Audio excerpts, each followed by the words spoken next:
तो मुख्यमंत्री मनोहर लाल ने ये जो प्रतिक्रिया दी वो प्रेस कॉन्फ्रेंस जो की थी उसमें दी है। आपको बता दें, इस प्रेस कॉन्फ्रेंस के दौरान उन्होंने कई बड़े ऐलान किए। इसके साथ ही एसवाईएल पर सीएम मनोहर लाल ने सुप्रीम कोर्ट का धन्यवाद किया और आम आदमी पार्टी पर जमकर निशाना साधा।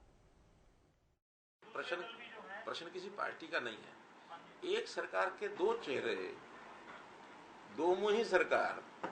प्रश्न तो ये है, वो तो पहले भी अकाली तो पहले भी ऐसे करे थे।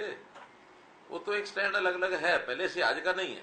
लेकिन एक ऐसे विषय पर एक ही आदमी यहाँ बैठता कुछ बोल रहा है, यहाँ बैठता कुछ बोल रहा है। ऑफर दे दीजिए उनको यहाँ हरियाणा निवास की। तो मैंने तो अभी भी दे दी ना, और क्या चाहिए। लेकिन एक ही पार्टी दो अलग अलग बातें, और वो भी अपने ही प्लेटफॉर्म पर बोल रहे हैं। एक ही बात तो बोले। दिल्ली का लोग, दिल्ली मुख्यमंत्री कुछ बोलते हैं, पंजाब के वित्त मंत्री कुछ बोल रहे हैं, उनके प्रभारी हैं वो कुछ और बोल रहे हैं। तो कुछ ला करके कुछ ना कुछ एक स्टैंड पर आए, समझ में तो आए। एक स्टैंड लें, चाहे हमारे विरोध में लें, पक्ष में लें, उनका काम है। आज विषय वो नहीं है। वो तो सुप्रीम कोर्ट ने कहा जो कुछ कहा है, हम तो उसको देख रहे हैं। अब हमारी लड़ाई इनके साथ वैसी नहीं रही है।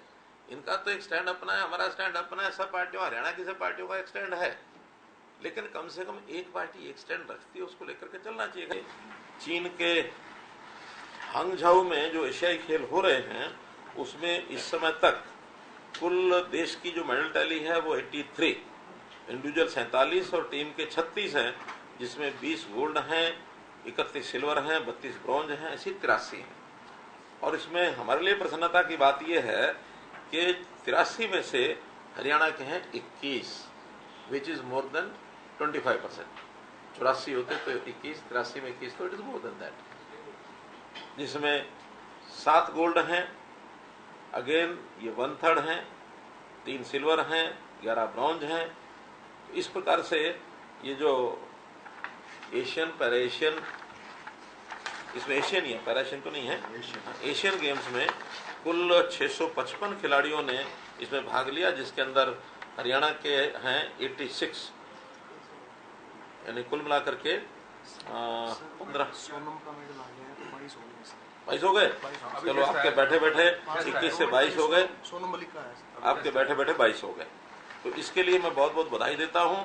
और ये जानकारी अपने को है ही है कि हमने इनको, जो गोल्ड मेडलिस्ट हैं उनको 3 करोड़ रुपया, और जो रजत है 1.5 करोड़ रुपया, कांस्य 75 लाख रुपया, और जो प्रतिभागी खिलाड़ी है जो नहीं भी कोई मेडल ले पाया तो भी उसको 7.5 लाख रुपया प्रति खिलाड़ी, ये उनको राशि जो देते हैं, जो कि मैं समझता हूँ सर्वाधिक है पूरे, न केवल देश में बल्कि पूरी दुनिया में। वर्ष में हमने पहली बार इसमें टाउन कंट्री प्लानिंग डिपार्टमेंट को भी जोड़ा है कि जो कॉलोनीज, अर्बन जो एरिया है, उस अर्बन एरिया से बाहर बनती हैं, और खास करके जो हमारा कंट्रोल्ड एरिया है, अर्बन एरिया से बाहर कंट्रोल्ड एरिया में भी कई बार वो कॉलोनीज बन जाती हैं। लोग प्लॉट खरीदते हैं, जमीन खरीदते हैं, प्लॉट बनाते हैं, उनको मकान बन जाते हैं। उसका कंट्रोल पहले उतना ज़्यादा बन नहीं पाता था। तो अंतोगत विचार यही किया कि अभी एक बार जितने भी ऐसी कॉलोनीज बन गई हैं उन सब का रजिस्ट्रेशन करके, और वहाँ जो परिस्थितियाँ हैं उसके हिसाब से, और उनको सबको नियमित किया जाए। अर्बन एरिया है उसके अंदर यूएलबी, और जो अर्बन एरिया के बाहर कंट्रोल्ड एरिया है उसमें टाउन कंट्री प्लानिंग। तो बहुत लोगों के पिछले एरियर्स पड़े हैं, और एरियाज में भी जब से हमने प्रॉपर्टी आईडी बनानी शुरू की है, तो उस प्रॉपर्टी आईडी के बनने के बाद सारी चीजें रेगुलराइज हो रही हैं। तो लाखों प्रॉपर्टीज ऐसी हैं जिन्होंने कई कई वर्षों का भी एरिया अभी बाकी है, प्रॉपर्टी टैक्स नहीं दिया है। अब चूंकि वो सारा निकल करके आ रहा है, बहुत साल पहले का तो हमारे पास रिकॉर्ड भी नहीं है, कुछ सालों का ही रिकॉर्ड है।